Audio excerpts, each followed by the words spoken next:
નમસ્કાર દોસ્તો, સારથી સેવા પરમો ધર્મ નામથી એક ગ્રુપ ચાલે છે, જેના તમામ મેમ્બરો મારી આસપાસ અત્યારે તમે જોઈ શકો છો બેઠા છે. પ્રજ્ઞાચક્ષુ પુનર્વસન સેવા કેન્દ્રની મુલાકાત કરવા માટે એ સંસ્થા ઉપર આવ્યા આજે, અને એમને આજે સંસ્થામાં રહેતા અંધ ભાઈ બહેનોને ભોજન કરાવવાનું હતું. પણ મેં એમને રજૂઆત કરી કે સાહેબ આજે તમે બધા જ્યારે અહીંયા આવ્યા છો તો સંસ્થાને એક એવી હેલ્પ આપો કે જે હેલ્પ સંસ્થાને કાયમી ઉપયોગી બની જાય. ભોજન તો રોજ એમને મળી જ રહેતું હોય છે, ભોજન કરાવવું એ આપણો ધર્મ છે, એને માનીએ છીએ આપણે. પણ બીજી એવી ઘણી બધી જરૂરિયાતો છે સંસ્થાની કે જે જરૂરિયાતને સંતોષવા માટે દાતાઓના સાથ સહકાર અને ફંડની જરૂર પડતી હોય છે. ફંડના કારણે એ કામ થતા નથી ને અટકેલા પડ્યા હોય છે.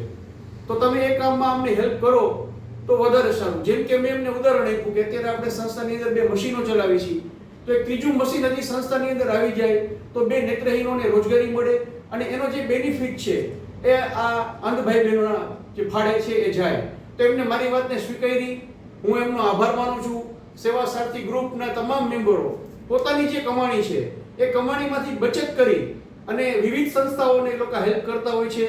તો આવીને આવી સેવા કરતા રહીએ એવી આપણે એમના માટે પ્રાર્થના કરીએ અને પરમ કૃપાળુ પરમાત્માને વિનંતી કરીએ કે આ તમામ મેમ્બરોને તંદુરસ્તી સાથે દીર્ઘાયુ બક્ષે, લાંબુ આયુ આપે, એમની તમામ મનની મનોકામનાઓ જે છે ઈશ્વર પૂર્ણ કરે, અને આવા ને આવા સેવાના અવિરત કામો એ લોકો કરતા રહીએ એવી આપણે પ્રાર્થના કરીએ છીએ. તમામ દાતાઓને વિનંતી છે કે તમે એકવાર સંસ્થા ઉપર આવો, સંસ્થાની વિઝિટ કરો, અને આ ગ્રુપે એક અલગ ઉદાહરણ બેસાડ્યું છે એને અનુસરો, જેથી કરીને સંસ્થાના જે અધૂરા કામ છે એ પૂરા થાય. ધન્યવાદ.